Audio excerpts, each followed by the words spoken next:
तो आपने ये रिपोर्ट देखी। अपने रिपोर्ट के बाद मैं आपको बताऊं कि हमारे साथ कोई खास मेहमान भी जुड़ रहे हैं, हमारे नुमाइंदे भी जुड़ रहे हैं और बीच में फिर आपको हम ये बताएंगे, उनके बयानात सुनाएंगे जिन्हें ये बताया गया कि ये मुसलमान है, लेकिन वो खुद क्या कह रहे हैं और जो उनको लेकर आई हैं मंशा वो क्या करें, मार्शा ने वो क्या करें, वो बयान भी आपको हम सुनाएंगे। फिलहाल हम रुख करते हैं दिल्ली का, जहां हमारे साथ हमारे नुमाइंदे खुर्रम मौजूद हैं और साथ ही मौजूद है दिल्ली माइनॉरिटी कमीशन के चेयरमैन जफरुल इस्लाम खान साहब। आप दोनों का बहुत बहुत इस्तकबाल है। खुर्रम, सबसे पहले जानना चाहूंगा कि ये कहानी क्या है, ये एक्सपोजे कैसे हो पाया, क्यों आपको लगा कि जो लोग भीड़ की शक्ल में लाए गए हैं, जिनके बारे में दावा किया जा रहा है कि वो मुसलमान हैं, वो नेशनल कमीशन फॉर माइनॉरिटीज के उस स्टैंड का साथ देने आए हैं कि जल्द से जल्द राम मंदिर की तामीर की जाए, लेकिन आपको क्यों ऐसा लगा कि मुसलमान हैं भी कि नहीं और ये धोखेबाजी, यानी ये बिल्कुल धोखा दिया जा रहा है मुसलमान के नाम पर, मुसलमानों के नाम पर, मुसलमानों को राम के नाम पर धोखा दिया जा रहा है?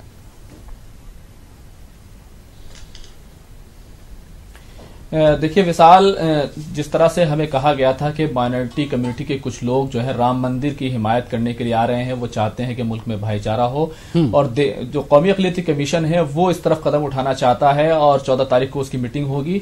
तो मेरे ख्याल में है कि उसकी जमीन तैयार की जा रही थी। तो ये सारे लोग आए, कुछ लोग थे जो अपने चेहरे से ही मजदूर दिखाई दे रहे थे। तो मैंने कौमी अक़लियती कमीशन के चेयरमैन जब बाहर जाने वाले थे उन लोगों से मिलने, क्योंकि सिर्फ 40-50 लोगों को ही सीजीओ कॉम्प्लेक्स जो वीआईपी एरिया है जहां पर दफातर है जो वजारतों के, उनको दाखिला दिया गया था। वहां वफ्द की मीटिंग हो गई। उसके बाद कौमी अक़लियती कमीशन के चेयरमैन सीजीओ कॉम्प्लेक्स की जो पूरा अहाता है उससे बाहर गए और सारे लोगों से मुलाकात करने के लिए। तो वहां जिस तरह से मजदूर लोग होते हैं, गरीब लोग होते हैं, उनके चेहरे दिखाई दिए। तो ये वफ्द के लोग कहीं से दिखाई नहीं दे रहे थे। तो हमने उनसे पूछा, जब हमने उनसे बात की तो उन्होंने कहा, तो एक तरफ तो ये कहा जा रहा था कि माइनॉरिटी कम्युनिटी के लोग हैं, लेकिन दूसरी तरफ जब हमने उनसे बात की तो उन्होंने अपने आप को नॉन मुस्लिम बताया। जब हमने ज्यादा तहकीकात की तो उन्होंने कहा कि उन्हें नोएडा के लेबर चौक से लाया गया है। उन्होंने कैमरे पर यह सारी बातें कबूल कर ली, क्योंकि वो लोग काफी देर से इंतजार कर रहे थे, उन्हें खाने पीने को दिया नहीं गया था, गरीब लोग थे।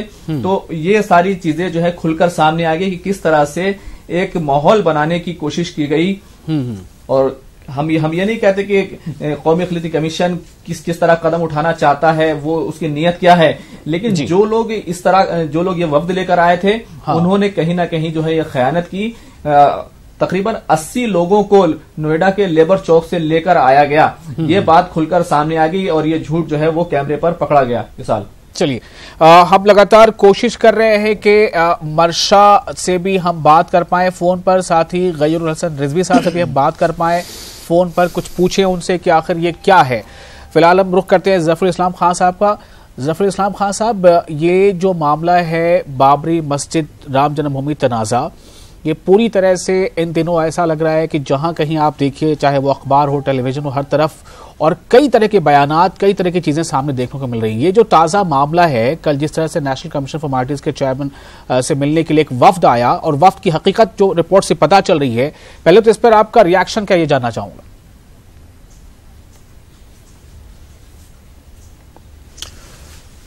दरअसल ये जो कुछ भी हो रहा है वो एक माहौल जो अभी पैदा किया गया है, जिसमें के बीजेपी के लोग, संत लोग और योगी जी जो वहां पे यूपी में वगैरह वगैरह बोल रहे हैं, उसी का एक छोटा सा एक हिस्सा है कि मुसलमान भी इसकी तायद कर रहे हैं। दरअसल मुसलमान तायद नहीं कर रहे हैं। अगर अक़लियती कमीशन में 2-3 खत भी आए होंगे तो उसकी कोई हैसियत नहीं है। अगर आज हम जो है एक अपील जारी कर दें पूरे हिंदुस्तान में, तो मैं समझता हूं लाखों खत जल्दी ही जो है वहां पे पहुंच जाएंगे कि हम इसके खिलाफ हैं। अक़लियती कमीशन चाहे वो नेशनल हो चाहे वो स्टेट का हो, उसका फर्ज है कि अक़लियतों के हुकूक की हिफाजत करे, और ये हिफाजत करना नहीं है, खुसूसन जब मामला अदालत में है। अदालत का जो सम्मान है, अदालत का एहतराम बिल्कुल वाजिब है। कोई भी इस तरह का कमीशन या कोई भी इस तरह का इदारा या कोई भी जिम्मेदार शहरी ये नहीं कर सकता कि मैं अदालत को नहीं मानता हूं और ये चीज दे दी जाए। तो ये चीज जो है ये गलत है, चाहे किसी की तरफ से आए, किसी फर्द की तरफ से आए, किसी इदारे की तरफ से आए, ये गलत है, किसी को हक नहीं है। और ये मामला जब अब जो आला तरीन अदालत हमारी मुल्क की है, सुप्रीम कोर्ट है, वहां पहुंचा हुआ है, तो किसी के लिए ये जायज नहीं, किसी के लिए ये मुनासिब नहीं है कि वो ये कहे कि मामला जो है वहां से निकाल लो, और निकलेगा भी नहीं। खैर, ये एक माहौल बनाया जा रहा है ताकि कोई ऑर्डिनेंस लाया जाए या कोई कानून लाया जाए, या ये कि जिस तरह से उन्होंने इससे पहले 6 दिसंबर 1992 में जो जमहूरी निजाम है यहाँ पर अलग अलग इंस्टीट्यूशंस बने हैं और उन्हीं में से एक सुप्रीम कोर्ट है जिसका आप नाम ले रहे हैं अभी। तो कोई अगर कोई ऐसा शहरी या कोई भी ऐसा बंदा कहे जो गैर आईनी पद पर है, लेकिन जो लोग आईनी पोस्ट पर हैं, जो कहीं के वजीर आला हैं, जो कहीं के वजीर हैं, जो कहीं के चेयरमैन हैं, उनकी जुबान से ऐसी बातें जब आने लगी तो क्या समझा जाए?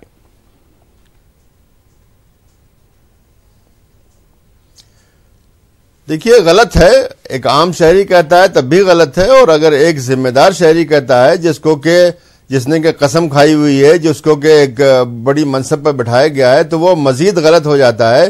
और उसके लिए ये बिल्कुल जायज नहीं है कि इस तरह की बात करें। हमारे एक महज़ब माशरे के अंदर जब भी कोई लड़ाई झगड़ा होता है तो अदालतों का रुख किया जाता है, और उसके ऊपर सबसे ऊपर सुप्रीम कोर्ट बनी हुई है।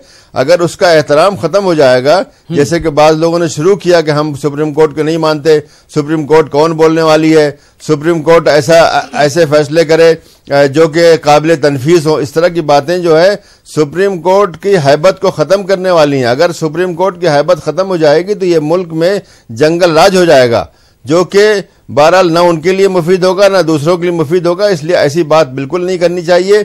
जब मामला सुप्रीम कोर्ट में है तो छोड़ देना चाहिए। और कम से कम मुस्लिम समाज ने तो ये कह दिया है कि जो भी सुप्रीम कोर्ट का आखिरी फैसला होगा हम उसको मान लेंगे।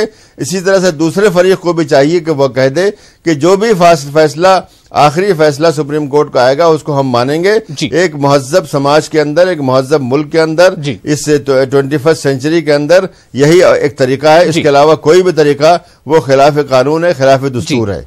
तो इससे पहले कि मैं आपसे सवाल करूं मजीद, खुर्रम, एक सवाल यहाँ पर ये अहम है कि ये जो मरशा जो रिपोर्ट में दिखाई दे रही, जो कह रही कि हम ऐसी मस्जिद नहीं चाहते और हम वैसी मस्जिद नहीं चाहते, हम वैसी जगह नहीं चाहते, ये किस बुनियाद पर कह रही थी और ये किस तंजीम से बिलोंग करती हैं? क्या इससे पहले कभी इनकी इस तंजीम ने या इनका कोई रोल कहीं रहा है? आपने इतने लंबे वक्त से रिपोर्टिंग आप कर रहे हैं, आपने कहीं देखा है इन्हें?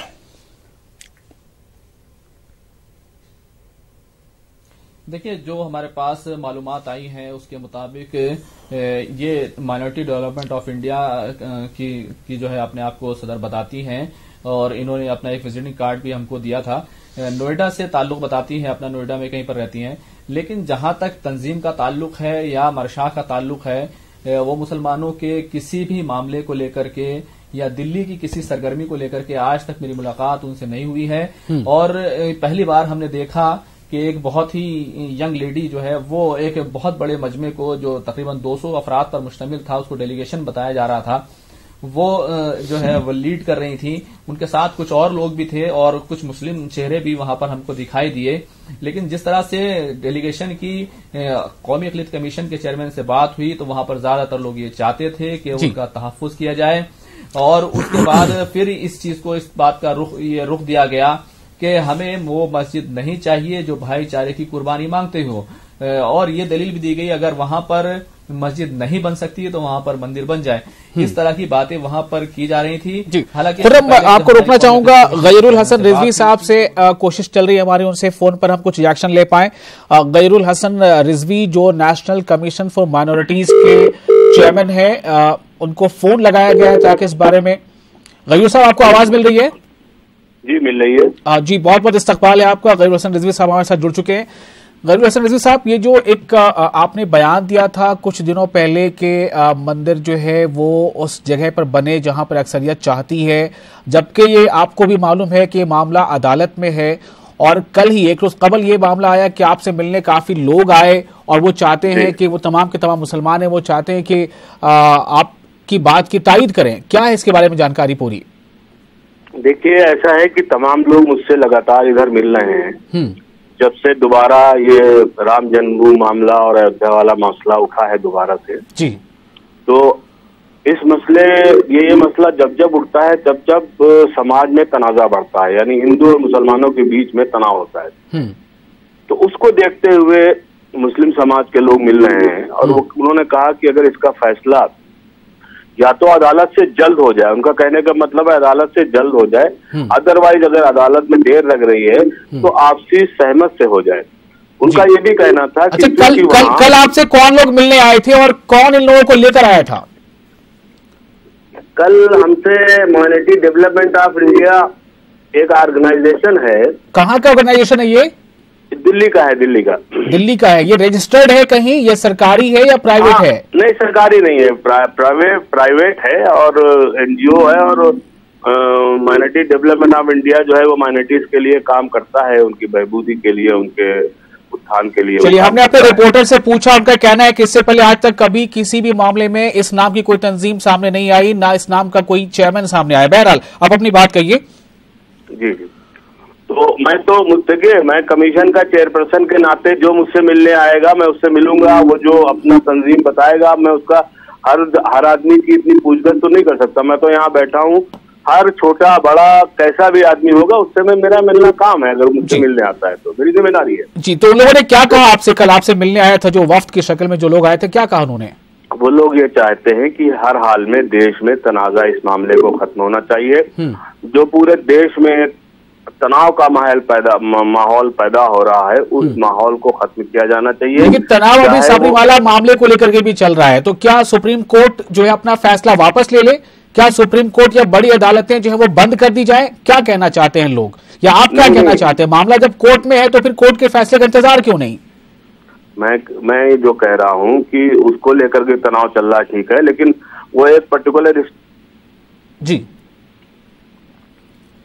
जी गयूर साहब, जी गयूर हसन साहब का कॉल ड्रॉप हो गई है। हम कोशिश करेंगे फिर से उन्हें फोन लगाया कि पीसीआर प्रोडक्शन से हमारी गुजारिश है नंबर उन्हें फिर से लगाया जाए। और जफर साहब अभी सुन रहे थे आप उनकी बात। मैं ये चाहूंगा कि इनका कहना ये है कि फिर से कोई ऐसी फिजा, ऐसा माहौल ना तैयार हो जाए जिससे देश की अमन और शांति जो है उस पर असर पड़े, तो इसके लेकर ये पहल चल रही है। जफर साहब, कहना क्या आपका? नहीं, ये पहल एकदम गलत है, इसलिए कि अगर ऐसा हुआ और इससे पहले जी गयूर साहब आप जुड़ गए क्या? हाँ, मैं जुड़ जी, शुक्रिया आपका, फिर से शुक्रिया आपका। प्रोग्राम लाइव चल रहा है, लोग देख रहे हैं। जफर साहब से थोड़ा रिएक्शन ले रहा था। जी जफर साहब बोलिए। गयूर साहब बने रहे 1992 में जी मैं कह रहा हूं कि अगर इस तरह की चीज होती है तो मजीद खतरा होने का अंदेशा है, और इसको इससे पहले हम देख चुके हैं। जब रथ यात्रा निकली थी अडवाणी जी की तो हजारों फसाद हुए थे, हजारों लोग मारे गए थे। फिर जब दिसंबर 1992 में मस्जिद तोड़ी गई, उस वक्त भी हजारों फसाद हुए और हजारों लोग मारे गए। तो गोया हम एक तरह से दोबारा जो है उन हालात को जिंदा करना चाहते हैं और दोबारा चाहते हैं कि पूरे मुल्क में फसाद हो। लेकिन अगर सुप्रीम कोर्ट का फैसला आता है तो कोई फसाद नहीं होगा और हर फरीक जो है उसको तस्लीम करेगा। कम से कम मुसलमान तो बहरहाल कहते ही तस्लीम करेंगे, और मैं समझता हूं कि समझदार और महजब जो हिंदू हैं वो भी इसको तस्लीम करेंगे।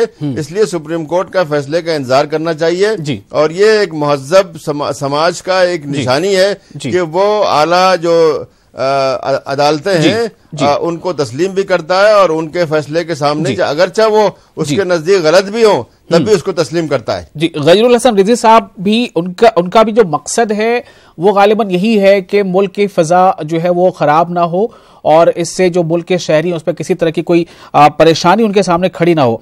गयूर साहब आप लाइन पर बने रहे, मैं कुछ बयानात सुनाना चाहता हूं। काइंडली मैं चाहूंगा कि आप इसके बाद अपना एक तासुर दीजिएगा। हम आपको बयान सुना रहे हैं 3 लोगों के, जिनमें वो लोग भी हैं जो कल वफ्द की शक्ल में आए थे। उसके बाद मर्शा जो खुद को नेशनल माइनॉरिटी डेवलपमेंट के चेयरमैन बता रही है, उसके बारे में मजीद तहकीकात करनी है। रिपोर्टर कह रहे हैं कि ऐसी कोई तंजीम पहले आई नहीं। बहरहाल आप बयान सुनिए। बोले कि जो है 200 रुपया देंगे, खाना देंगे, चलो। फिर उसके बाद जो है लेबर बोले कि 400 रुपया दोगे तो जाएंगे, 400 रुपये पर आए हैं। मेरा नाम है जितेंद्र पांडे। कहाँ से आए? हमारा नाम प्रभा। क्या करते हैं? हम लोग मजदूरी करते हैं। क्या कर लाए थे? हमारे ले आए थे, कह रहे थे कि 400 रुपये कह के ले आए थे। चलो तो 400 रुपये देंगे, खाना देंगे और छोड़ देंगे, बस बात खत्म। तो आ गए सब लोग, 3 जगह की चौक की लेबर है सब। मेरा तो चंदना। वो मुसलमान जो ज्यादातर मेरे पास आ रहे हैं वो ये कह रहे हैं कि अगर वहाँ राम मंदिर बनना है और मस्जिद नहीं बन सकती, नमाज कभी नहीं हो सकती, तो राम मंदिर बनना चाहिए।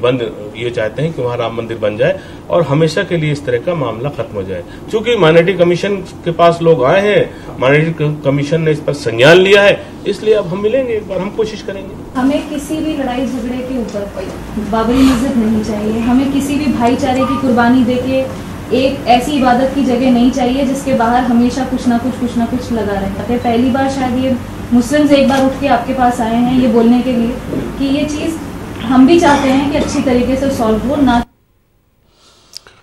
तो आपने सुना कि जो लोग आए थे उनमें से कई लोगों का क्या कहना है। उन्होंने अपना नाम भी बताया, उन्होंने अपना मकसद भी बताया कि 400 रुपए मिलेंगे, खाना मिलेगा, इसलिए वो यहाँ आए हैं। इन लोगों के डेलीगेशन के साथ मर्शा आई थी जो कह रही थी कि मेरे साथ आने वाले तमाम लोग मुसलमान हैं, और ये सब लोग मिले थे गैरुल हसन रिजवी साहब से। गैरुल हसन रिजवी साहब, ये मुश्किल है हर बार तमाम लोगों की जानबीन करके उनसे मुलाकात की जाए, लेकिन क्या आपको अब थोड़ा झटका सा लग रहा है?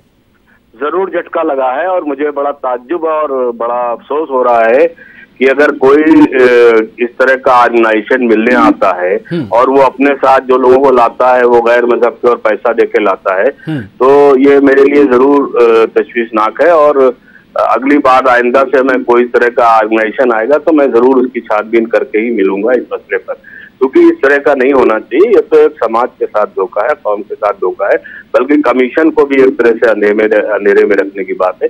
तो ये बात मुनासिब नहीं है, बहुत गलत किया है जिन लोगों ने किया, ऐसा नहीं किया जाना चाहिए था।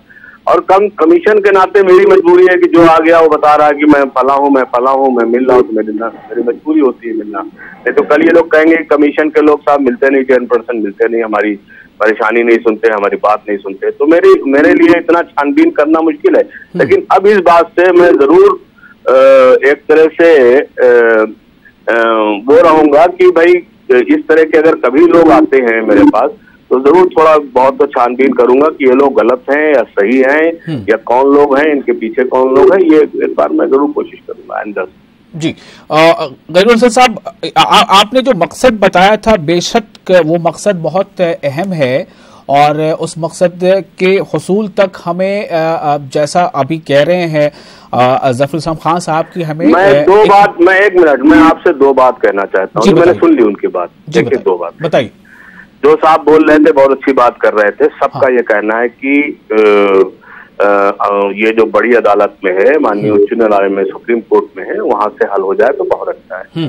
लेकिन वो लोग ये नहीं समझ पा रहे हैं कि जो इसके वजह से इस वक्त जो गांव में हालात बन रहे हैं, जिससे रोज कमीशन 2-4 होता है, जो मेरे पास रोज केसेज आ रहे हैं, कहीं पर मस्जिद की मीनार नहीं बनने दी जा रही। अभी ये मामला एक मेरे पास आया था उत्तर प्रदेश का था, स्याना तहसील का था, अभी 2-3 दिन पहले आया था। पुरानी मीनार थी, शहीद करके नई मीनार वही लोगों ने नहीं बनने दिया और कहा कि साहब मेरा राम जन्मभूमि नहीं बन रहा है, इसलिए नहीं बन। ऐसे ही कई मस्जिद के बाहर लोग नमाज पढ़े, उनको नमाज नहीं पढ़ने दे रहे, कहने तुम लोग नहीं बनने दे रहे। इससे पहले कि मैं रिएक्शन लूं, मेरा सवाल सिर्फ एक बात ये है कि इस बात की क्या जमानत है कि जो शर्त आप बता रहे हैं उन शर्तों के बाद ये सारी चीजें करने दी जाएंगी? मेरी बात तो कौन लेगा इसकी जमानत? मैं 2 बात कह रहा हूँ, मेरी बात सुनिए, पूरी करने दीजिए मुझे जी। एक तो ये मसलात आ रहे हैं और ये कोई देखिए किसी चीज की कोई गारंटी नहीं है। इससे पहले भी मैं जानता हूँ जो साहब कह रहे हैं अदालत में हलफनामे दिए गए, उसके बाद भी लोगों ने नहीं माना, केरल में नहीं मान रहे हैं। सिर्फ 3 मिनट हमारे पास है, आप जल्दी से अपनी बात कीजिए, मुझे रिएक्शन लेना है। जी जी हेलो साहब बोलिए। दूसरी बात ये कहना चाहता हूँ कि सुप्रीम कोर्ट का जजमेंट क्या आएगा ये अभी किसी को नहीं मालूम। In case Sunni Waqf board के फेवर हो गया, उनके फेवर में आ गया, टाइटल सूट का सिर्फ झगड़ा है, वो उनके फेवर में आ गया, तो क्या इस देश का 100 करोड़ हिंदू कभी वहां पर मस्जिद बनने देगा? ये भी इन लोगों को बताना चाहिए। रिएक्शन लेता हूँ, जफर इस्लाम खान हमारे पास है। जफर साहब इसका जवाब दीजिए। हालांकि आप जवाब सीधे आपसे बनता है नहीं बनता, लेकिन अभी आप मौजूद हैं, बताइए। नहीं, मैं इस सवाल जवाब में नहीं पढ़ना चाहता। मैंने सिर्फ ये अर्ज किया है कि जब मामला अदालत में है तो अदालत का इंतजार करना चाहिए। बहुत लंबा वक्त गुजर गया है और अब तो सिर्फ चंद महीने की बात है, इसलिए इंतजार करने में कोई हर्ज नहीं है। और ऐसे जो है आपने फरमाया कि अगर क्या 100 करोड़ हिंदू राजी होंगे, तो ये भी बताइए क्या 20 करोड़ मुसलमान राजी होंगे?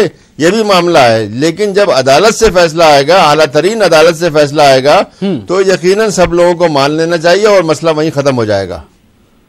जी, अदालत से जब फैसला आएगा तो जाहिर सी बात है, जो कि इंसाफ इस बात को लेकर नहीं होता ना गयूर साहब। इंसाफ ये नहीं देखता कि कौन ज्यादा है कौन कम है। क्या इंसाफ ये देखता है? क्या ये इंसाफ का तकाजा है?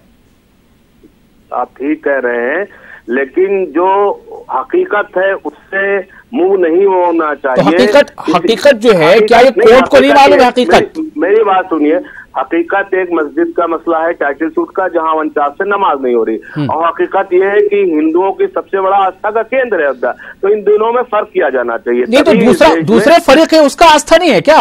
आप ऐसी बात कर रहे हैं, दूसरे फरीक की आस्था नहीं है उसमें? उसकी आस्था है, लेकिन वहां तो अब तो 49 से नहीं हो रहा, तभी आस्था का क्या हुआ? वो लोग तो लगातार वहां पूजा कर रहे हैं, क्या वहां आज पूजा नहीं हो रही? फिर तो आप उसी बात पे आ गए ना। मेरा सवाल वही है कि कोर्ट में जब मामला है, जो जफर इस्लाम खान साहब कह रहे हैं, जो तमाम दूसरा पक्ष कह रहा है कि मामला कोर्ट में है, और ऐसा नहीं कि एक तरफा एक पक्ष के सब लोग बता रहे हैं, इस बात पे मान लेना कि कोर्ट का फैसला आने तक हमें नहीं कुछ बोलना चाहिए, इसमें क्या हर्ज है?